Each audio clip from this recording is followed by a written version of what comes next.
I heard this loud explosion, in which I didn't know what it was. This was about 20 minutes to 12 or something like that. And it was, what happened was the Japanese skipper spotted us sometime around 7 or 8 o'clock, and he didn't do anything on it because he checked his charts, which they did before. Couldn't visualize a big ship like that being out with no escort because he was afraid of a destroyer coming by and throwing down in the water, whatever they throw in. And so he waited until about 5 to 12 at night and shot off one torpedo. And the first one hit right in between our ammunition, right below where I was sleeping. And it took off 20 feet of the bow. And we had no bow and no radio. They didn't have that time to get radio communication, nothing.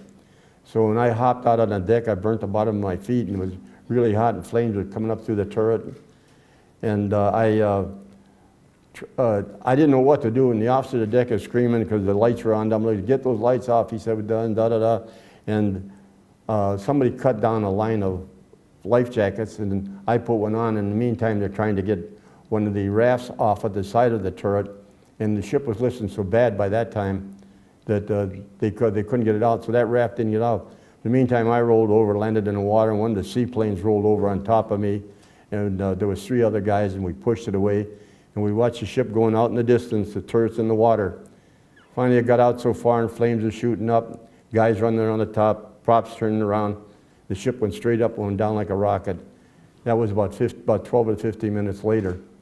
So sinking a heavy cruiser like that in 12 to 15 minutes was kind of unheard of. But the Indianapolis had a record of most of those ships, as many of the guys in the Navy know, they had what they called an armor belt on them.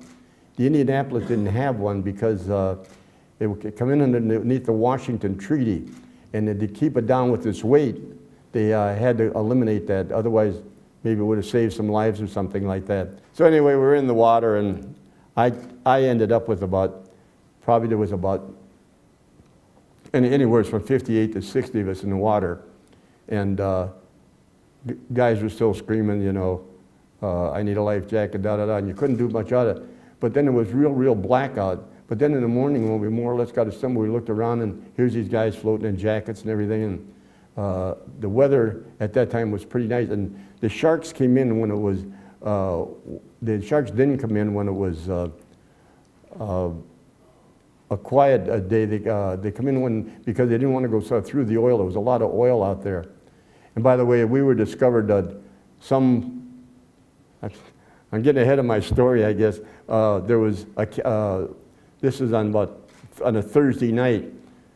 A Thursday afternoon, there was a plane flying over at PBY, and they were looking for submarines and so forth out there.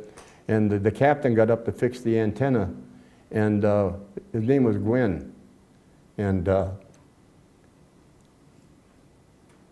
he went to the window because they didn't have air conditioner or oxygen or anything on the thing.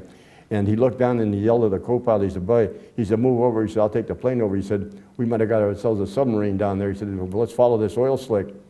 And he started following it, and he looked down and he said, "Holy jeez," he said, "this guy's floating all over the ocean down there." Well, in the meantime, the plane had to fly and go back to, he was running out of fuel, and another one come in, and when he came in, he landed in the water, and he found the first group of survivors on Thursday afternoon. And he had them climbing all over the plane, tied down, and guys were hurt the most. And from there, that night when we were in the water, we looked out, and here's these big spotlights going on. We thought the war was over, because you know they didn't have lights on. They weren't supposed to have lights on.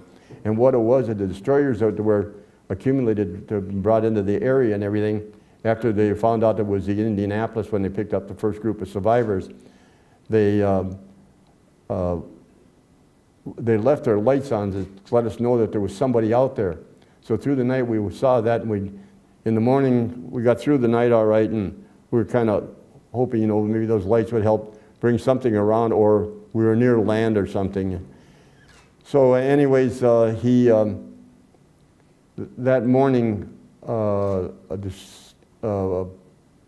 ship flew over us, and he spotted us and dropped a dive bomb down to mark in the water where we were at. And about 2 hours later, a destroyer came up and picked us up, and I was taken into the island of Yap, which still had gunfire on it down at the end. But all of us were burned so bad that our wounds weren't healing. So they brought in a hospital ship and took us up to Guam, and I was in a hospital in Guam for 3 months where Admiral Sproon saw us and gave us our Purple Hearts and so forth. And then from there, after the 3 months, I was put on an aircraft carrier along with all the other ones, except our captain, who was a survivor, and another officer, and they took him to Washington to be court-martialed. Nimitz had it in for him and to the court-martial. So was put on an aircraft carrier, converted aircraft carrier, taken to San Francisco, went home, and I had 90 days to leave, and I was home about 10 days.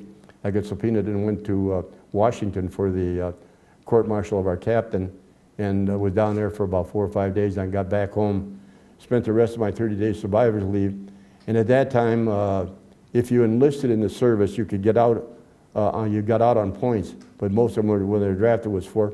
Well, I had to spend another 5 months, and they asked me where I wanted to be stationed, so I was stationed on a Grosse Ile for 5 months, and then I got discharged in July of 1946.